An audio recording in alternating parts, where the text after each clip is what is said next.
And welcome back to the X Zone. I am Rob McConnell, coming to you from our broadcast center and studios in Hamilton, Ontario, Canada. If you'd like to send me an email, xzone at xzoneradiotv.com, on all social media sites, Xzone Radio TV. And to find out about the programming we have available for you 24/7, 365 on the X Zone Broadcast Network, www.xzbn.net. And we're coming to you around the world tonight on the Talkstar Radio Network, Mutual Broadcast Network, iHeartRadio, X Zone Broadcast Network, and on Simul Radio. And to find out about the X Zone TV channel on Simul Radio TV, simply go to www.simultv.com. X Zone Nation, my guest this hour is Nomar Slevik. He is a professionally published author living in Bangor, Maine. His first book, UFOs over Maine, was released in 2014 through Schiffer Publishing. His latest book, Otherworldly Encounters, was released in July of this year through Llewellyn Worldwide Publishing. He wrote and produced the documentary Abducted New England, which will be featured on VIDI Space this year. Slevik meets with eyewitnesses, travels to anomalous sites, and conducts investigations. His investigations include the Mothman of Knox County and Loring Air Force Base. Joining me now from Bangor, Maine, a city I am well acquainted with, is Nomar Slevik. And Nomar, welcome to the X Zone. Thanks so much for having me on, Rob. It is certainly an honor. Thank you. Well, it's great having you with us, my friend. I'm very well familiar with Bangor, Maine, because for many years when we would drive from Montreal down to St. John, New Brunswick, we would take the, what's it called, the Skyway? And, and we'd stop in Bangor, Maine, and that's where our lunch stop was. So I love Bangor, Maine. That's awesome. Hey, listen, why did you write Otherworldly Encounters? Well, that's a good question. I'm fascinated by all things paranormal. Yeah. And New England in general has a long history of hauntings, Sasquatch, and other cryptids such as the Dover Demon. There's even been Dogman sightings. I actually spoke to a Dogman witness about 2 months ago from Maine. And obviously tons of extraterrestrial encounters. So I love my home state, and I figured if all of this is getting reported in my own backyard, what better place to start and then stay in for a little while, you know? Now, where does your interest in the paranormal come from? Well, I think that can be traced back to the catalyst of it all. We're talking 35, 36 years ago, so I think that's like 82, 83. I was 4 or 5 years old, and I had a sighting in Fort Kent. And Fort Kent, I'm sure, as you know, is at the tip of Maine. Yep. Can literally throw a rock and hit Canada. And I was sound asleep one night. A loud clap of thunder woke me up, and I could start hearing the tapping of rain hitting my windows, and then I saw a flash of light.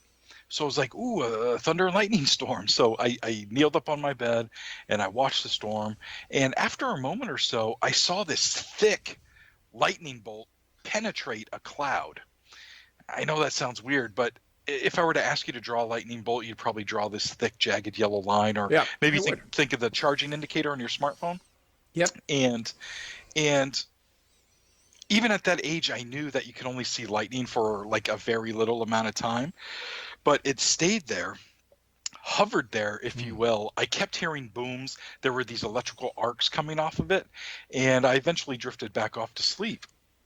I then woke up in the morning, went to the bathroom. When I was walking back to my room, I could see out my bedroom windows, and the lightning bolt was still there. I ran downstairs, I got my dad, I brought him up to my room to show him, and it was gone. I tried explaining what I saw, but he was kind of like, yeah, as if to say, you know, like, what are you talking about, buddy? Overactive imagination of a young man. Right, yeah. Exactly. But I think I must have been pretty insistent, because he did tell me that it did not rain the night before. So after hearing that, I actually got pretty scared because I didn't know what the hell it was. So about 2 weeks later, my mom and dad dragged me and my sister out of bed to witness the Northern Lights.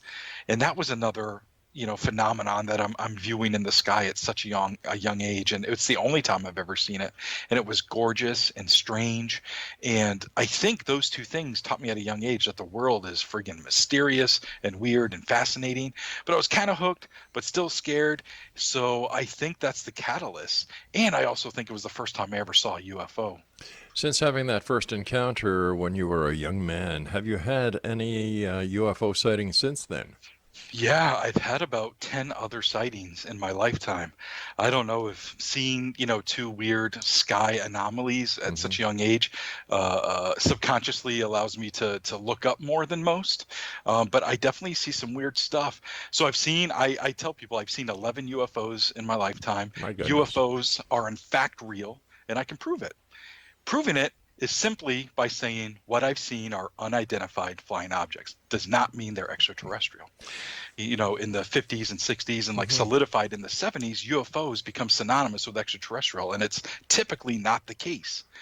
Out of the 11 sightings, there's probably 2 where I'm still really left scratching my head. I'm like, ugh, I don't know what it is. The other stuff could have been something else. I just haven't been able to identify them.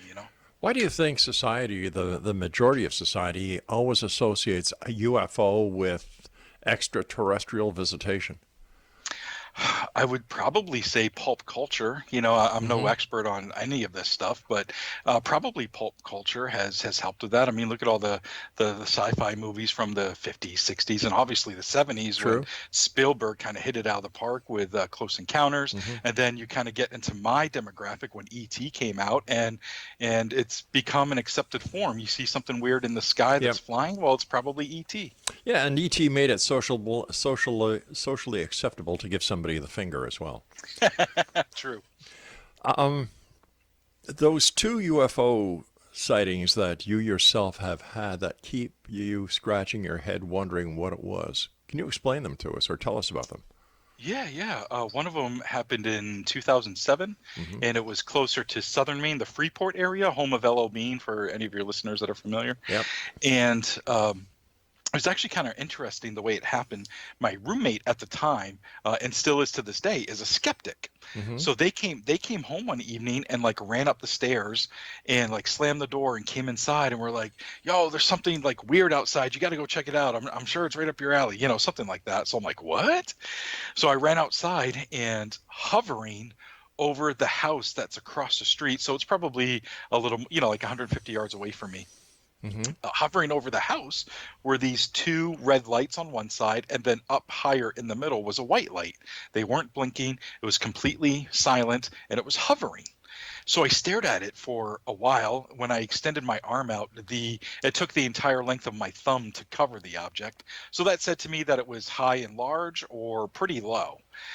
And I had a Nokia phone at the time, 2007. I don't even know if there were smartphones then, maybe, but I didn't have one anyway. So I had a Nokia phone, took a picture of it, and all you can see is really just a red streak with some black behind it. So that wasn't much help. But I'm staring at the thing, and I would say probably after 3, 4, maybe 5 minutes, it then diagonally moves up. So it ascends a little bit and then hovers again just for a moment, and then it takes off on a level trajectory parallel to Route 1 in Freeport.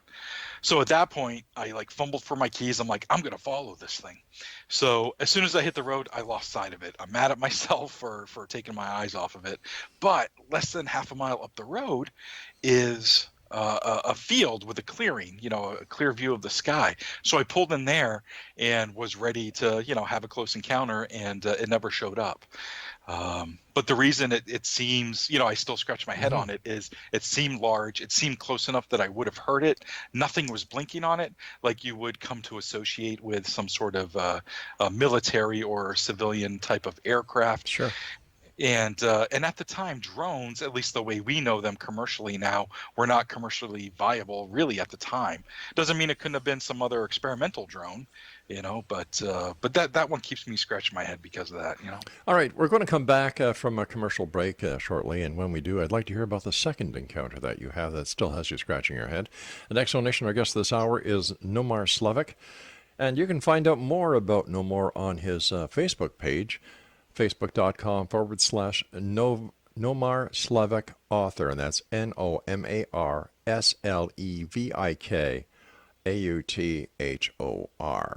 This is the X Zone. I am Rob McConnell. We're coming to you from our broadcast center and studios in Hamilton, Ontario, Canada. If you'd like to send me an email, xzone@xzoneradiotv.com, and on all social media sites, Xzone Radio TV. The X Zone, a place where people dare to believe and dare to be heard. It's a place where fact is fiction and fiction is reality. And we come to you Monday through Friday from midnight until 5 a.m. Eastern, right here on the X Zone Broadcast Network and our broadcast affiliates and partners around the world. We'll be back on the other side of this break. Don't go away.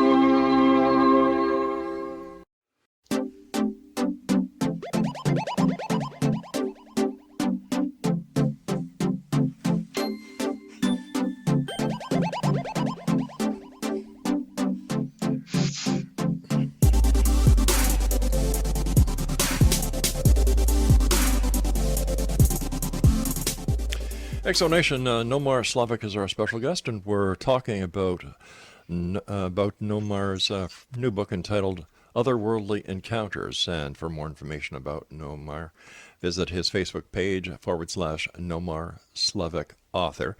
And his new book is published by our good friends at Llewellyn Publishing Worldwide. All right, so the first encounter, I can understand why you were scratching your head. That would get me to scratch my head as well. What was the second one? Well, the second one was actually just last year, and it was at Loring Air Force Base up in northern Maine. Mm-hmm. And there had been some pretty significant encounters there, one involving some beings from the mid-'60s, and then over the course of 3 days in 1975, there were also some encounters. So I decided for research with the book that I was going to go up there and just, go on site overnight and see if I could see anything. So in April of last year, I drove up to northern Maine. It's about 3 hours, maybe 3.5 hours from Bangor. And when I got up to that area, I stopped in at the local PD just to let them know what I'm doing. I want to keep everything above board. And they're like, all right, weirdo, go do your thing. It's all good. They couldn't care less.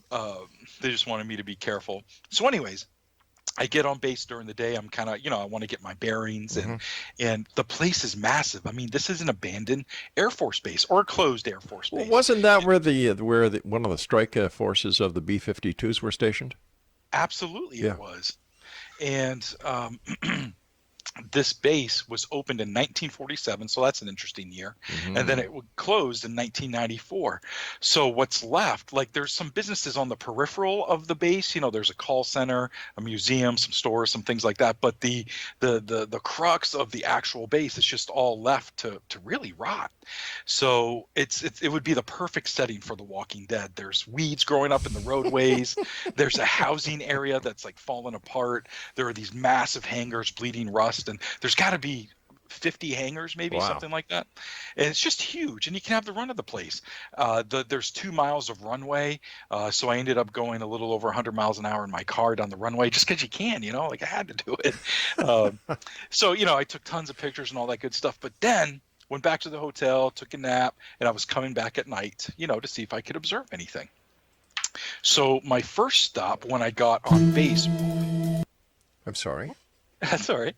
My first stop when I got on base was to go to the runway area. That's where some significant sightings occurred. So I wanted to go there myself.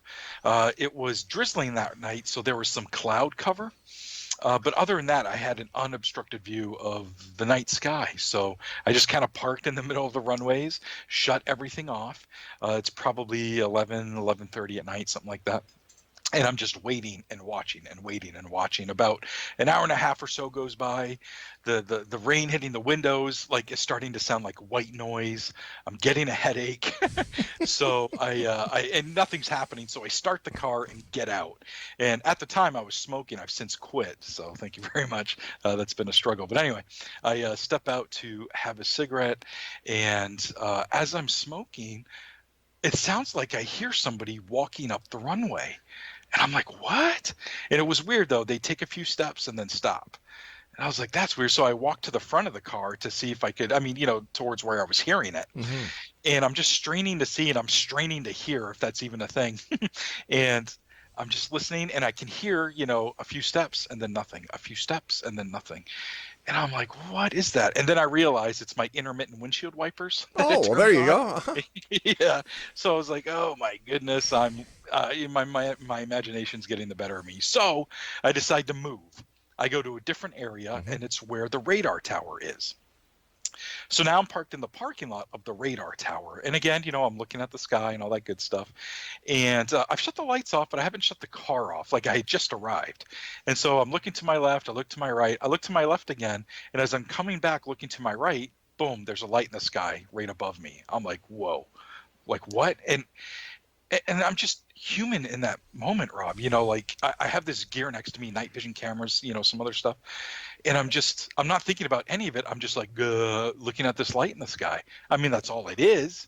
But giving the stories of the area and what I'm there for, and to actually see it, I'm like, oh my God. Wow. So plus the fact it was raining, plus the fact that you're right at the radar station, the history of Loring Air Force Base. Wow. Yeah. I've got goosebumps listening. So I look down, and I'm holding my cell phone, and I'm like, whoa, in a huff, I like get the camera going, and I start recording it. And I record, 15, 20 seconds of this light in the sky. As I'm recording it, I get the dumb idea that I want to drive closer to it. So I move the car about 5 feet, and there's the light does this weird flickering type of thing, and then it like blinks out. And I was like, oh my God, but I caught all of that on camera, and it's on my YouTube channel. You can do a search for Nomar Slevik or Nomar Slevik Loring UFO, something like that if you want to see it. But to see it on its own, it's just a light in the sky that disappears, it could be anything, and really it could be. So what I saw was a UFO at Loring Air Force Base, quite literally a UFO. But again, you put the history together, just all those things you were saying, what I just said, you put it all together, and it's this puzzle, and it's not the whole picture, but you have a lot of pieces where you can kind of see maybe what it's going to be. And that one is one that's keeping me, scratching my head still, and I like to, meet with witnesses and tell these stories in these books and the documentary to, like, here's what I found of the puzzle. What do you think it looks like? Sure. I'm not here to claim to be an expert. I'm not here to say extraterrestrials are real. I'm just saying weird things happen. People are seeing it, and I want to document it for historical record, and I want as many people to check it out that are interested. I think it's important information. How many UFO hotspots would you say there are in the Northeast? Oh boy, there's maybe 4 I can think of off the top of my head. But what really is a hotspot? Is it because there was a flap there, or are there all these weird, under the full paranormal umbrella things happening? And there are a few places like that in the Northeast. Of course, there's the Bridgewater Triangle. There's a place in the book that I coined the term the Somerset Triangle. It's not really a triangle. It's like 200 square mile area, and it's kind of central western Maine a little bit, but it's this area where there's been potentially up to 800 or 1,000 reports there. And I say potentially because when I've talked to MUFON, when I've talked to Peter Davenport at New Fork, we've all surmised that for every UFO that does go reported to one of these organizations, there's probably 10 or 20 or even more that go unreported. So to know that there's like 400 to 600 UFOs reported in that 200 square mile area, you're probably looking at maybe 800, 1,000, 1,200 that have occurred in that area, and it's a weird spot. It's a weird spot. So how many would you guesstimate are seen over the period of a year in that spot? oh my goodness, over the course of a year, given the estimation of the non-reported, I mean, thousands.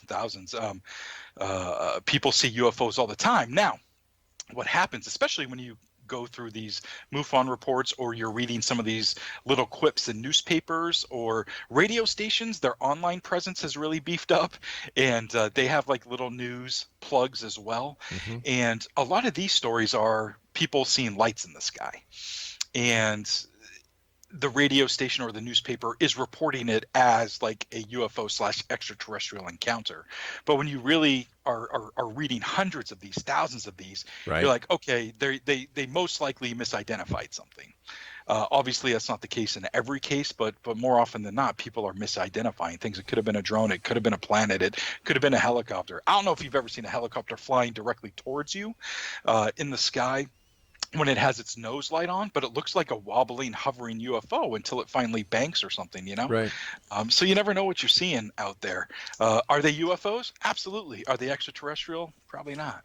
How many witnesses did you speak to about their experiences while researching your book, Otherworldly Encounters? Quite a few. To put a number on it, I don't know, 100 maybe, something like that. But that's in all courses of communication. So, that's Facebook messages, that's emails, that's in person, that's phone calls. And one thing, at the very least, about Mainers, I don't mean to speak for everybody here in Maine, and I'm not speaking for everybody in Maine. However, we are generalized as like reserved people, a reserved population. We don't want people thinking we're lunatics over seeing something crazy, so people are reluctant to share their stories. So what I want to offer them is a non-judgmental ear. I'm an open-minded skeptic. I'm gonna ask questions like, are you sure it couldn't have been blah blah blah?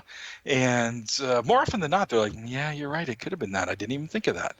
So it's not necessarily case closed, but I might move on from that story, and not write about it.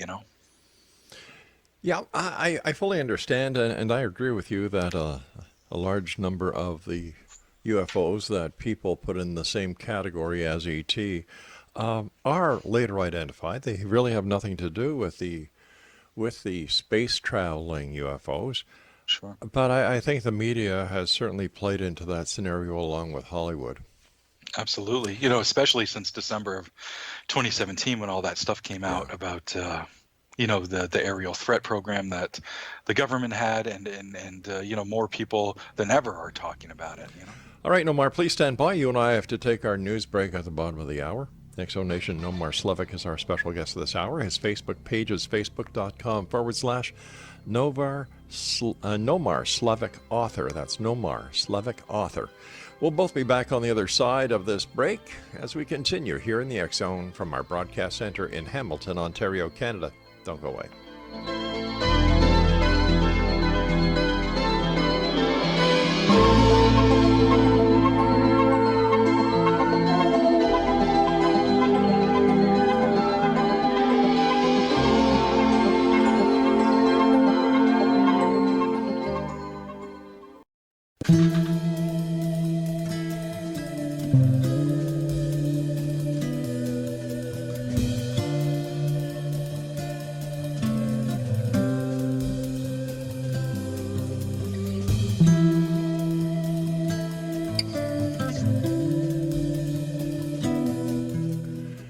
Nomar Slevik is our guest. He is the author of Otherworldly Encounters on Facebook. Nomar Slevik author. That's Nomar Slevik author.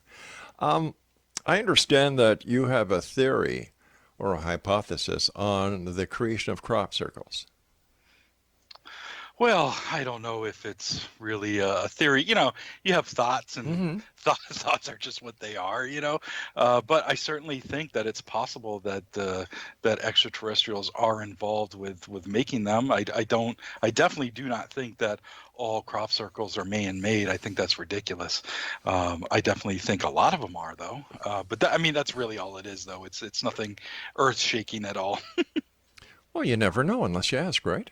That's true. Okay, in your book, Otherworldly Encounters, you covered UFOs. What else did you cover in your book? A bunch of different things, but there's a story of a Mothman-like sighting that happened in Camden, Maine. Mm-hmm. And Camden, Maine is a small little coastal town in eastern Maine.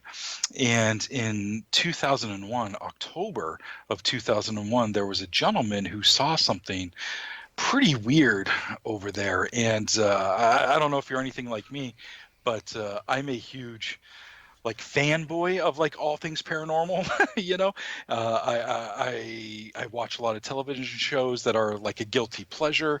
I'm a huge fan of horror movies. You know, the more supernatural, the better.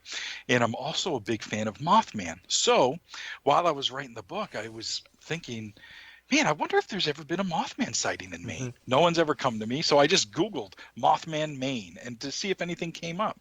And something came up. I was like, what? And all I kept seeing was this headline, Mothman-like creature spotted in Camden, Maine.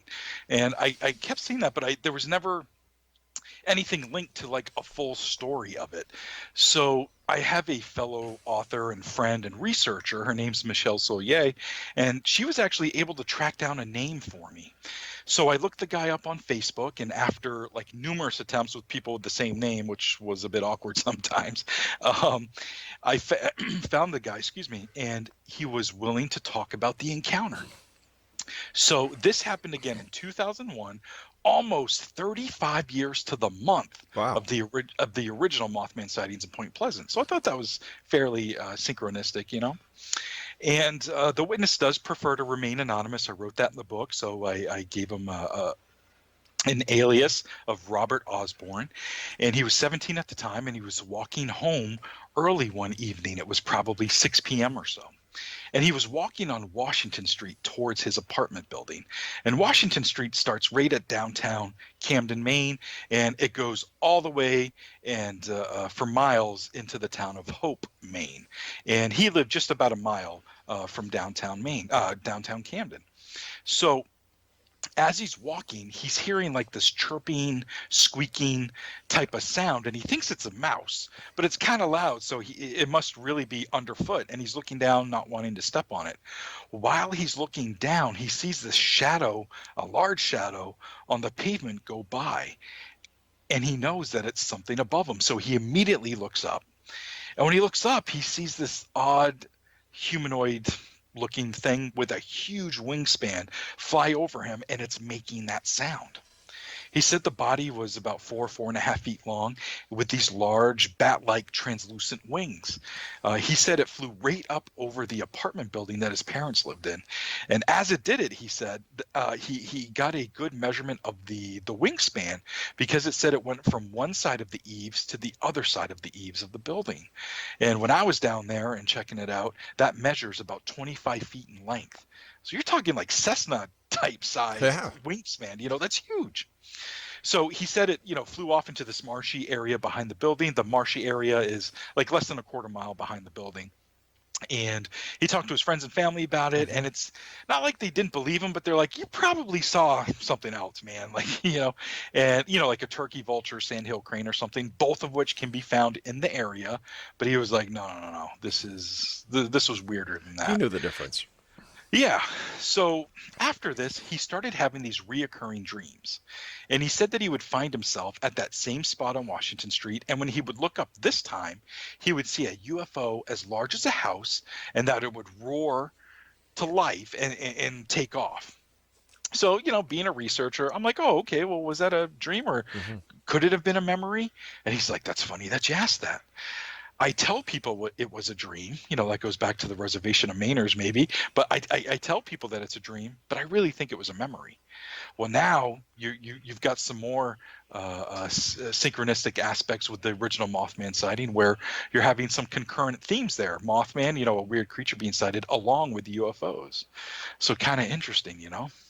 Do you think there is a natural connection between these flying unknowns that seem to have some sort of life form of its own to the connection of a UFO sighting?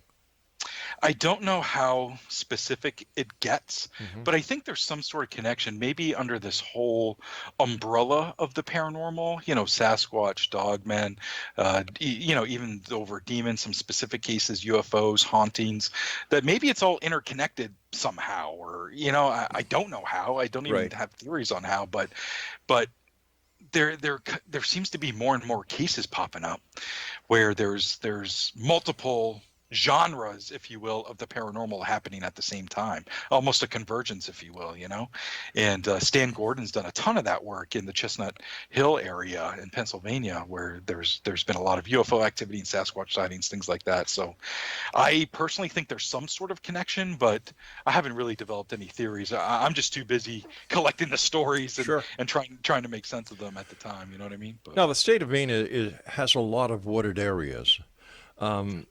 Have you had any experiences, or have you done any investigations into the Bigfoot phenomenon? I haven't, but there's kind of a reason for that. Lauren Coleman, Sure. cryptozoologist, lives in my home state, and we know each other. We're friendly. I wouldn't say, I don't know him as if he's my best friend or anything.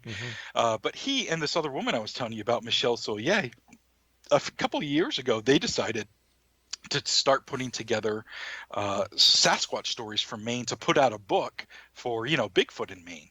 And so anytime I came across an encounter, even if a witness emailed me directly, I would point them to those guys, to Lauren and Michelle, so they could document and interview them for their own research. So I haven't delved into it just because I'm trying to help a fellow researcher. Not to mention the fact that you're a nice guy. Sure, we can go with that too. Okay. The check's in the mail, right? Yeah, yeah. Listen, during your investigation into your book, Otherworldly Encounters, did you find any hard evidence pertaining to any aspect of the paranormal? For example, did you find any evidence to prove that monsters actually do exist? Any proof? Yeah. Absolutely not. Absolutely not. And I know that might sound disappointing, but honestly, it's encouraging. And the reason it's encouraging is because any witness I talk to, any Hmm. story that I read, anything that I sink my teeth into research wise, what ends up ultimately happening, if I don't dismiss it to begin with, what always ends up happening is I have more questions than answers. So no, I don't have proof, but I keep finding this trail, all these breadcrumbs, or maybe more accurately, that puzzle I was talking to you about. And there's a piece here and there's a piece there. And again, I can almost make out what it is. I can almost see what it is. But boy, there's some key pieces that I need that I don't have yet, and I wish I did, to make it more complete. I mean, I've talked to witnesses who Hmm. claim to have seen alien beings, or to have seen a dogman, or to have seen this or that, but as far as proof goes, there's been nothing that I could call proof of any kind. I'm taking the word of the people. But how do And we explain that in today's society with so much technology at our disposal that, just take that area that you were talking about before, where there are thousands of sightings over yeah, a year, and yet with all those sightings, where's the where's the photo that cannot be debunked, or the radar trackings, or with an amount of sightings that number, how come it's not being covered in the mainstream news? Like, something's going on, and I don't know if it's the people who are not seeing, or the media who is just so tired about it they don't want to report it anymore. well, I think the media is still reporting on it, but it's still a bit of the fluff story, Hmm. during October, things like that. Sure. But there are other news agencies. Larry King always took it seriously and would have James Fox on and a bunch of these other guys on, to seriously talk about the UFO phenomenon. Not to mention, Elizondo has been all over the news everywhere, and everybody wants to talk to him. And there have been great pictures and great videos and radar trackings and all this stuff. But anytime you show that to a skeptic, they don't believe it. That could be anything. That could be this. That could be that. But However, there's more to life than skepticism, and there are more than skeptics who the people show these photos absolutely. to, and yet I've been doing this show for 29 years, and over the last 29 years, nothing has changed when it comes to ufology. Absolutely nothing. You're absolutely right. I have seen some pretty amazing pictures. I provide information in my book on how to Google image search some of these pictures that I don't have permission to print in the book. And you can see some pretty cool pictures, but can you look at it and say that's an extraterrestrial craft? No. That's where the difference is. Stand by. Yeah. You and I have to take our final break, and Exo Nation, Nomar Slevik and I will return on the other side of this break as we wrap up this hour here in the X Zone from our broadcast center and studios in Hamilton, Ontario, Canada. Don't go away.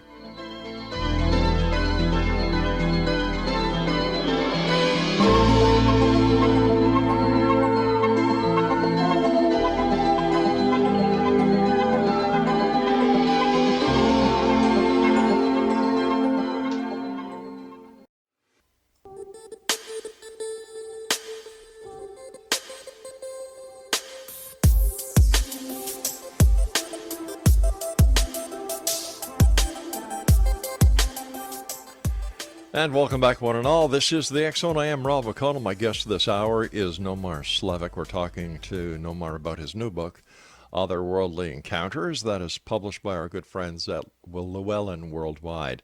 Now, if you'd like more information on Nomar, or maybe you have a story that you would like to relate to him, whether you live in the beautiful state of Maine or not, visit him on Facebook at Nomar Slevik Author. First of all, Nomar, thank you so much for coming on the show. Great pleasure talking to you. Congratulations on a book well done. You're one of the very few authors that I've had on the show who actually goes out there and does the research. That sounds crazy to me, but thank you. In your opinion, based on all the research that you've done, your own experiences, why is it only certain people can experience a paranormal sighting of a monster or a UFO or a Bigfoot, and yet the person standing right beside them, or the people standing right beside them, can't see it? Any ideas or theories on that? Really, not really. I mean, anything in all of this stuff is just theory.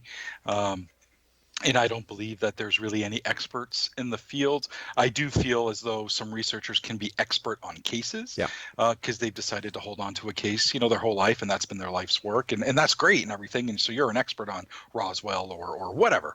And so, I would say Stan Gordon's an expert of the Chestnut Hill or the Chestnut Ridge area. But when it comes to stuff like this, asking my opinion, that's all it is. It's opinion, theory, and why someone sees something and someone else doesn't. Maybe they just didn't look quick enough. Or maybe it has to go back to that paranormal umbrella where everything is interrelated. And for some reason, we can only see it sometimes. And maybe that other person who didn't see it could see it if the scenario was slightly different. I don't know if that makes sense, but who knows what's happening. But we're seeing these brief glimpses of things, and is that a parallel universe, where there's just a quick bleed over, and that's what we're seeing? Or are these interdimensional beings, and some people are quote unquote attuned to it or not? I don't know. But like you were saying, someone sees it, someone doesn't see it. That does happen super often. So it seems like maybe there's something to it along those lines that I was just talking about, Yeah, it is strange, and there are so many questions out there. One of the questions that I like asking UFO researchers like yourself is, do you think disclosure is imminent? And do you think that the governments of the world are suppressing the information that they may have on the UFO phenomenon? The way I currently think, because my opinion changes with the wind. Hey, mine too. I don't think disclosure in the way that ufologists want to see it is ever going to happen. Where the government's coming out and be like, hey, y'all were right. It's real. Like an Independence Day or something. They're coming. Crap, it's real. What was the other part of that question? I'm sorry, I got caught up in Independence Day. Yeah, so did I. Actually, no, the question was, let me rephrase the question, and Sure. let's use this analogy. Seeing what has been happening in Washington with the Kavanaugh nomination, Yo boy. okay? Can you Yeah. can you just imagine the Democrats and the Republicans discussing whether or not Oh the god. disclosure should happen? And I wonder what the FBI would do then if anybody would say, "Well, we need to call in the FBI to see to do the investigations." Um, Why do you think there are those people out there who really believe that the government is suppressing information? Yeah, well, I think it's been proven that the government has suppressed information. To our knowledge, Hmm. since what, 1969, Project Blue Book has been closed. They no longer are interested in studying UFOs in any way, Yeah. despite still getting calls and things like that. And then all of a sudden, it's admitted that from 2007 to 2012, they were in fact still studying UFOs. So what happened between 69 and 2007? What happened between 2012 and right now? I'm sure there's just something else that's being suppressed right now, you know? So there's already been an admission of suppression, and I'm sure it continues to this day on a level that is probably pretty scary. Do we really need to know what the truth is about UFOs? And if we do, why? Yes. Not sure why, yes, but Okay. yes. And I think it's important because maybe that helps us with humanity, you know, to we're not the center of everything. We're Hmm. not the dominant species. We're not alone in this world. The universe is huge.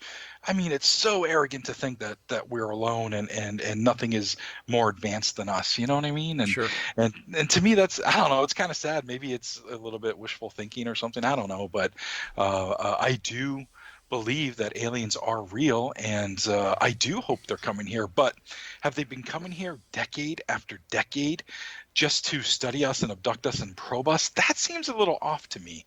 Maybe the first 10 years, okay, I can see that. But why are they still coming if that's a thing? You know what I mean? Exactly. Uh, But you just brought up a wonderful argument for reverse engineering. sure, Yeah, where absolutely. that's where colonoscopies come from. Yeah.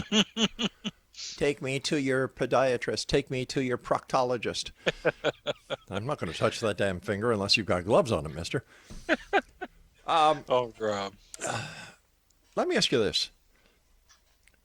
Is it possible that when people see a UFO or have a UFO experience, they're actually witnessing a, a time displacement?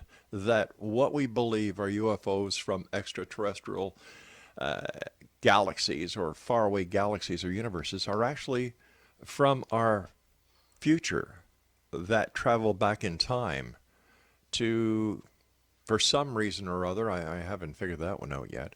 But is it possible time travel is involved?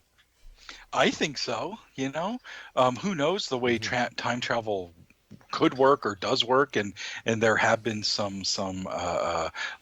maybe not leaps, but Hmm. little tiny baby steps into to making that a bit more of a reality.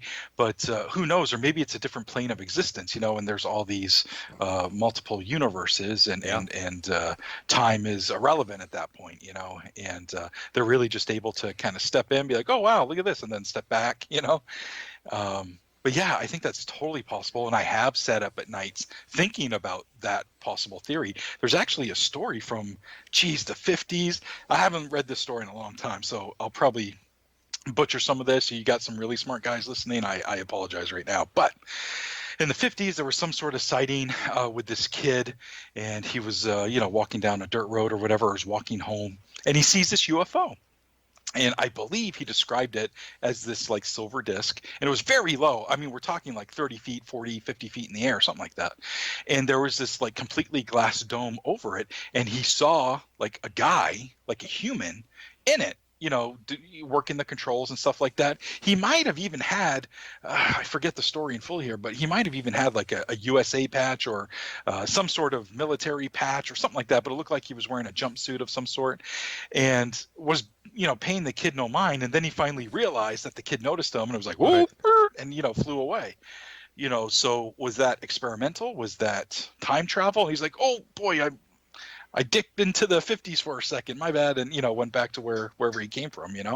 But interesting story, and that's not the only one. There's hundreds, thousands of them. There's the another story about a gentleman who was flying over I believe a British military base, and when he flew over one time it looked one way. When he flew over another time, everything looked different. They were wearing different colors on the uniforms. The planes had different colors, and turns out like 10 years later, those are the colors they ended up taking on. So there was some sort of rip in time that he believes happened, so. Well, there are also a lot of stories throughout the Bermuda Triangle about rips in times and time travel and time-space distortions. What are your final thoughts for the members of the Exo Nation tonight listening to you? Well, let's see here. I think, I don't know, I guess to tie it all up, all of my research, investigations, personal experiences, all that stuff, I actually think it sheds no light on what UFOs and aliens might be. But what sticks out to me is the people and how profoundly they seem to be affected by their encounters. And you can see it in their eyes and hear it in their voices. And it's heartbreaking in some cases, and it's fascinating in others. And it affects me sometimes after talking with them. And to be able to document someone's story, to help them not feel like they're crazy, to be just kind, I think is just a good thing, and I hope that some people, you don't have to believe everything just because you're into UFOs and stuff, but to have a non-judgmental ear, I think is very important. It helps people, Once again, I want to thank you so much for joining us tonight. Nomar, we'll have to have you back on in the future, but let our listeners know how they can find out more about you and where they can get their very own copy of Otherworldly Encounters. Absolutely. Llewellyn Worldwide Publishing has a huge distribution arm. So anywhere you get your books, you can get a copy of my book, Otherworldly Encounters. You can even order it off of Target and Walmart. One place I do like to promote, I'm not affiliated with them in any way. I just think it's cool. It's called indiebound.org, I-N-D-I-E bound.org. It's a search engine for mom and pop bookstores. You go there, you type in your zip code. You can then, once it loads, you type in a book, and it shows you which mom and pop stores in your area have it. And if they don't have it, because of Llewellyn and who they are, they can order it from them. So that's pretty cool. Also, I have a podcast of my own.